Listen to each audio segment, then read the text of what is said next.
nating banggitin na yung ayuda para sa Kapuasang Kita program ay isa sa mga programa nga po ng DSWD na nagbabahagi ng financial na tulong sa mga individual na kumikita ng below the statutory minimum wage. And sila ay apektado ng rising inflation.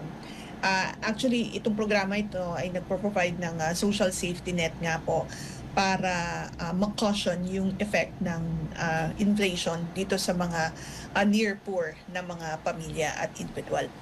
So ito pong programa na to ay nagpapatuloy na ini-implement ng DSWD, and tama yung nabanggit nyo, no? Wala nga pong nabanggit naman din ito ni DBM Secretary Amena Pagandaman na wala pong allocation in the National Expenditure Program for 2026. But magpapatuloy po yung implementasyon nito sapagkat meron pa nga pong natitirang pondo, nasa mga 11 billion pesos pa po.